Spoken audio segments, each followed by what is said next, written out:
Muito obrigado, Megali. Um abraço a todos, Sheila, Carla, a todo mundo. Muito bom estar de volta. E como é ruim ficar fora do microfone para quem gosta, né? Desse nosso vício, é muito bom estar de volta. Tive sim sintomas leves, graças a Deus, fiquei em casa. Mas eu fiz alguns exames, inclusive, Megali, assim, tomografia, exame de sangue, realmente tudo alterado, né? Então foram semanas angustiantes, mas graças a Deus estamos de volta aí, plenamente recuperados. Histórico de atleta, Orengo? O governo vai encaminhar hoje a reforma administrativa ao Congresso. A expectativa é que o texto chegue todo fatiado e que pontos muito importantes, estabilidade, plano de salários, fiquem de fora, né, Orengo? É verdade, Megali. Como é que a gente vai economizar assim? Pois é, são pontos cruciais que vão ficar para uma segunda metade, um segundo momento, né? Agora, essa primeira reforma, ou essa primeira proposta de emenda à Constituição, vai ser uma espécie de abre-alas aí, porque essa reforma administrativa, teremos ali dentro dela algumas propostas infraconstitucionais, são os projetos de lei, e também as mudanças de Constituição. Então, é preciso dar um pontapé, uma largada, né? E o mais importante dessa primeira proposta é o seguinte, vai criar algumas categorias de servidores que não vão ter a estabilidade, mas os futuros servidores. Então a reforma ela não vai mexer com os atuais servidores. Seria preciso, seria necessário? Sim, porque a crise fiscal ela é exorbitante hoje, vai chegar a quase R$1 trilhão, o déficit fiscal no fim do ano. A gente sabe que a folha de pagamento dos servidores tem ali uma parcela muito significativa, hoje corresponde aí a cerca de 15% do PIB, né, que é realmente uma porcentagem, um percentual muito parecido com países escandinavos, por exemplo, né? A reclamação de sempre é que não temos lá a contrapartida ou o serviço público de excelência. Claro que não é culpa do servidor, né, e da massa de servidores que não estão no topo lá do funcionalismo público, mas muitas distorções que ainda existem e não vão ser combatidas porque só vai valer para os próximos servidores. Agora, Megali, é um grande passo, né? Isso era esperado há muito tempo, mesmo que seja para os próximos servidores, dá uma sinalização de reestruturação da máquina pública, né? Então, essa primeira proposta, ela vai tratar do seguinte, olha, vai criar alguns servidores que não vão ter aquela estabilidade plena como existe hoje para praticamente todo o funcionalismo, né? Quem vai ficar de fora dessa nova regra é realmente aquele servidor das carreiras de Estado. Vamos só citar algumas carreiras aqui: diplomatas, militares, auditores da Receita, policiais federais, policiais da Polícia Rodoviária Federal. Então, algumas categorias vão continuar com a estabilidade. A diferença é a seguinte, vão criar mais duas faixas, uma com contrato determinado e uma com contrato indeterminado. Para essas nossas novas faixas, né, a estabilidade ela vai ser relativa, né? Então esse servidor contratado no futuro vai poder ser demitido, no momento como a gente está vivendo agora. A gente vive hoje uma realidade na iniciativa privada de demissões, de redução de salário, de jornada, e essas regras elas não podem ser repassadas lá ou existirem no funcionalismo público por causa da estabilidade. Então isso vai existir já na primeira proposta. O que não vai ter é realmente a definição de quais categorias vão ser atingidas, né? A gente conhece as categorias de Estado, aquelas que o presidente já disse que vão ficar de fora aí dessas mudanças, né? Mas num segundo momento, aí sim, teremos lá, né, por regulamentação, quais são as categorias que poderemos ter demissão lá na frente. E aí, Megali, vai começar aquela briga, né? Aquela briga e aquele jogo de pressão, porque ninguém vai querer ficar fora da estabilidade, né? Então as categorias vão pressionar e muito. Uma outra questão fundamental, que é a progressão de carreira, né? O plano de salários também deve ficar num segundo momento. E isso tem que ser debatido, esse é um ponto central, porque estudos como o estudo do Banco Mundial apontam que hoje o funcionalismo público no Brasil, a média salarial é 90% maior da mesma função da iniciativa privada. Então, são lógicas que precisam ser mudadas, né? Uma realidade que precisa chegar também ao funcionalismo público, mas vai chegar apenas para novos servidores. E as distorções que existem e também precisam ser combatidas. Megali, só para você ter uma ideia, ainda hoje existe no funcionalismo público, em funcionários da União, carreiras, na verdade, pessoas que foram contratadas, veja só, para serem datilógrafos, né, para serem operadores de Telex. Isso aí não é nem do meu tempo. Você pode explicar aí, Megali, o que é o operador de Telex. Ele voltou com Você tudo. voltou com a língua afiada, hein, Orego? Mas sabe que essas carreiras, claro que elas não existem mais, já foram extintas, né, em 2018 ainda, mas as pessoas continuam. Por quê? Porque tem estabilidade, elas não podem ser demitidas, então elas são desviadas de função. Então tem lá um cidadão contratado como operador de Telex que está cumprindo outra função agora. Seria um momento realmente de discutir, inclusive, a permanência de funcionários, né, mas vai ficar tudo para depois. E, ao mesmo tempo, a gente tem uma reforma administrativa que vai ser feita na Câmara também, no Legislativo, porque essa que a gente está falando é só do Executivo.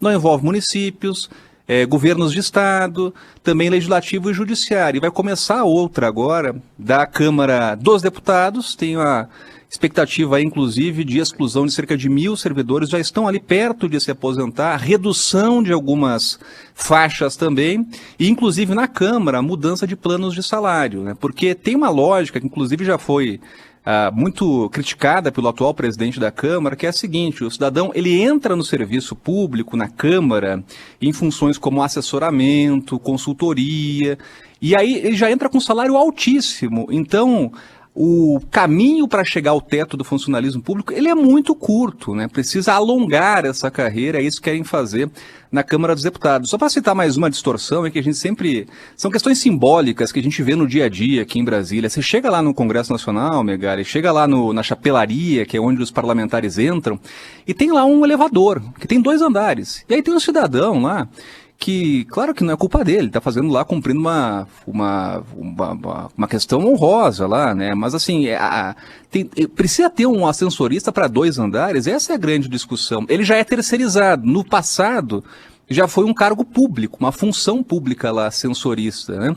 Mas a grande discussão é essa: será que o parlamentar não pode apertar um botão ou 2 botões, né? Será que precisa ter o carro oficial? São distorções que precisam ser discutidas. Finalmente, a reforma administrativa está chegando aqui ao Congresso. Orengo, rapidamente, você falou aí de alguns elementos. É claro que a gente vai conhecer mais da proposta hoje, depois que o governo entregar de fato. Embora seja uma proposta desengavetada, né? Talvez ela nem tenha aí muita novidade, você já trouxe alguns aspectos dessa proposta aí de reforma administrativa. Só para confirmar, então, não entram outros poderes? Por exemplo, judiciário não entra aí nessa proposta? Não entra. E aí tem que partir do próprio judiciário. Tem uma questão técnica, Sheila, que é o chamado vício de origem, né? Por isso que os parlamentares cobravam tanto que o governo encaminhasse a proposta, porque eles não poderiam avançar, né, nas carreiras do executivo, só do legislativo, senão teria problema jurídico, né? Outra questão aí que pesa também para mexer com os atuais servidores é o chamado direito adquirido. Eu estava conversando ontem com o presidente, o coordenador da Frente Parlamentar da Reforma Administrativa, que é o Thiago Mitrô, do Partido Novo, e ele defende uma reforma mais ampla, né, inclusive com os atuais servidores, mas entende que a viabilidade política, no momento, é tratar dos futuros servidores, né? Não teria nenhuma possibilidade de passar uma reforma que mexesse com regras dos atuais servidores. A gente sabe que existe muita pressão, existem as corporações que atuam fortemente no Congresso Nacional, com um poderio de pressão enorme, então fica tudo para depois, né? Essa reforma do Executivo, ela é que mais representa, que mais tem impacto no orçamento, porque a massa dos servidores está no Executivo. Mas se lembra bem, Sheila, tem que tratar dos servidores do Judiciário, do Legislativo, que estão no topo do funcionalismo público, representam um pouco menos, porque tem um quantitativo menor, e a estrutura do Estado, não só os servidores, né, mas a estrutura estatal vai ser discutida aí na reforma administrativa. Orengo, só para encerrar, já chegou a nota de R$200, a Carla Bigato tem uma, não quer mostrar pra gente. O Orengo também tem uma. Dá para entender, né? Tem muito malandro aí. Meu lobo-guará tá tímido. Eu quis dizer, não, quando eu falei o Orengo também já tem, aí você falou tem muito malandro que ninguém tá tirando, eu quis dizer que ninguém tá tirando essa nota da carteira, entendeu? Bom, entendi. O Orengo, dizem que todo mundo que mora em Brasília já viu um lobo-guará, né? É um animal dessa região. A minha pergunta para você Não tinha um lobo-guará mais ajeitadinho, não? Esse tá Ele é um parecendo vira-lata símbolo. saindo do banho. É um símbolo de Brasília, né? Aliás, é um animal muito querido aqui pro Brasília. A cidade do Guará, a região administrativa do Guará, ela tem essa origem, né? Um córrego que tinha ali o nome de Guará e aí depois criaram a região administrativa. Então, um símbolo aqui Não, do eu sei. Planalto Central. Todo né? respeito ao lobo-guará. Eu tô falando desse É, lobo-guará. a foto não ficou muito fotogênico o Ele tá Lobo Guará, feinho. né? O senhor Mas aqui- persegue o lobo-guará e o senhor persegue vira-lata. Parece um vira-lata. O meu é vira-lata e é lindo. Eu sempre te coloco nessas, né? Escolheram muito mal, gente. Tem tanto lobo-guará bonito. Esse aí tá todo Mais depenado. estilizado. Esse É. tá tristinho, olha lá. Faminto. Né? Parece, Magrelo, você? parece a cachorra-baleia Vidas secas. do Graciliano. Um rabo baixo, é, Rabo ali? baixo, a É. estética da fome do Glauber Rocha. Tá muito seco em Brasília mesmo, né, Orengo? Mais de 100 Vida dias seca. sem seca, viu? Sem Sem chuva, chuva. né? Sem chuva, com Uau. a seca, né? É um lobo-guará Aliás, essa é uma vida bela seca. oportunidade em Brasília, nesse período do ano, né? Para quem gosta de contemplar a paisagem aqui, a florada dos ipês. Né? Esse é o período mais bonito de Brasília. Apesar da seca que castiga, é só circular por Brasília para ver os ipês amarelos, que, aliás, são outros símbolos aqui da capital federal. Bom, voltando aqui para nota, Orengo, a gente tem a fala de um numismata. O que é? É um estudioso do valor histórico, artístico e econômico das cédulas, moedas e medalhas. E ele diz que essa nota de R$200 ela pode passar a valer mais do que R$200. Não nesse primeiro momento. Ele conta, o Edmilson Araújo, como é que isso acontece? A que tem mais valor é a de R$100. Apenas as séries 1199, 1200 e a 1201 foram chanceladas por Rubens Recupero e elas não têm a inscrição Deus seja louvado. Isso daí aconteceu por quê? Porque o real, as cédulas de real, elas nasceram sem a inscrição Deus seja louvado. E aí, quando o ministro assumiu a pasta, ele verificou que estava faltando essa inscrição. E um pouco antes de ele sair da pasta, é que ele pediu para que fosse colocada novamente a inscrição na cédula. Então, tem poucas cédulas, apenas 3 séries com esse detalhe. E que podem chegar a valer R$4.000, tá bom? Para colecionadores, Para é colecionador, isso, né? exatamente. Caramba. 4.000? R$4.000 numa nota de 100. Tá bom 200. pra você?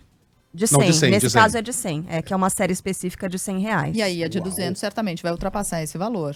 Não necessariamente. Não necessariamente, porque essa tem algo específico ali, né? Que é a Tá. chancela do Rubens Recupero e também essa inscrição Deus seja louvado, que não tá na cédula, né? E que a partir daí esteve. Então, são 3 números de série que não tem isso.